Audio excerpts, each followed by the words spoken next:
So if you really think about what I'm just sharing with you on this video, most of our suffering lies within the way we think, the way we see life, the way we see ourselves. It's all up in our thinking, in our mind. So it's important that you, starting from today, if you haven't had any experience how to manage and how to deal with that, it's important that you start doing that now. Make that separation. Separate your yesterday. It has long gone. What you are experiencing now, and your future. And what has really helped me throughout the years, I'm just going to share with you a number of practices that I'm doing that really help me dealing with suffering. I cannot, I cannot pretend that I'm not suffering at times. Yes, of course.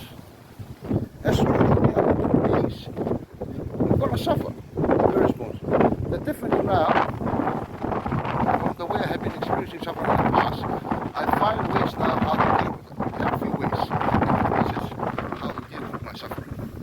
And I'm going to share, some of the practices I have been doing all day.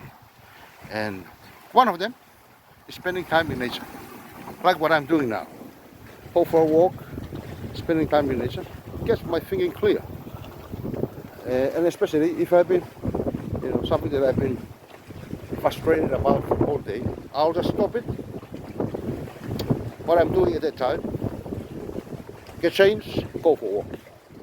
And when I'm going for a walk and just spending time in nature, I don't have to do anything, just walking, and then all of a sudden,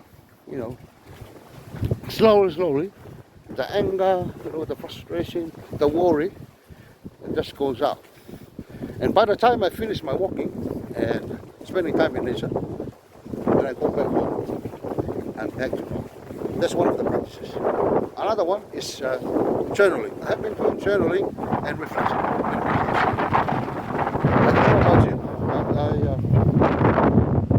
but I recommend it to you that you journal. I have another journal. I have a dream journal. I have a dream journal. I have a listen goals.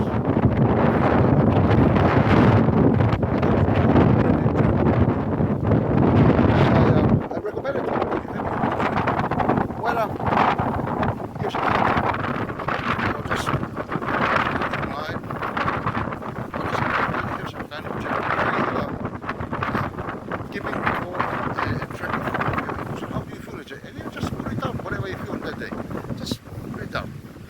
Write it down, and over time you can develop those the way you write and become your journal, and including the things that what has caused me to suffer. You write those things down.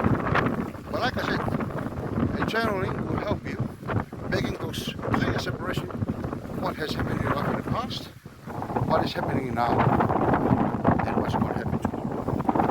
When you make those separation clear, and then all of a sudden you sit down and say, I don't know why I suffer in the first place. I'm suffering something was happening yesterday, which is not my reality now. And then you also feel something about the future, and then you say, I suffer about that. So eliminating those things from what is happening now. Another practice that have been doing for a number of years now, that helps with my managing the suffering that I have with my life, is having a dedicated time for mindfulness and also for meditation. Those two practice has really helped me for a number of years now, and I'm sharing this. You don't have to. I understand there are quite a number of ways how to practice meditation and mindfulness, being offered and recommended by various spiritual teachers, gurus, yogis, and different kind of people who have been promoting the way they do meditation. I did try a number of times in the past to do that, but to be honest, it didn't really work with me. It didn't really work with me, and so I have developed my own practice throughout the years, and I'm encouraging you to, you can try those practices available online, or you can learn from somebody else. But for me, what really works for me, I develop my own meditation style and meditation, and I encourage you to try to find ways what really works for you. And the way I have been doing it really works for me. So if you are thinking of looking and try to use another person's practice of meditation, you can go for that. But you can also develop ways where it can work for you. Like myself, I have a dedicated space at my home where I do my meditation, just sitting quietly. Doesn't need to, like for those they are doing some kind of with their hands. I'm not doing that. I'm just sitting quietly outside the place, and then close my eyes, and that's where I'm being mindful of what's going on. And over time, that's really helpful for me by just doing that. Having also the realization about the two facts of life: the day that we were born, and the day that we will die, or the day that we will leave this physical body. And I've been really wrestling with that for many years now. And in the times that I was having my spiritual awakening, I finally not only realized, but I accepted. I accept the fact that there was a time I was born, I came through this body to this world, and one day I'm going to leave this body. But it takes a lot of, it really helps with, with me having less suffering and overthinking, because it makes me realize, why do I have to suffer when we are already suffering enough in our lives? Looking to each of our life, you realize we've been suffering, if not all our lives, but throughout our lives. So why do I have to keep suffering when I know most of it is all up in my mind, when the possibility of dying within the next few minutes or the next few hours or tomorrow, that I will be dead. I will be dead. So why do I have to suffer when I already know that I'm going to die?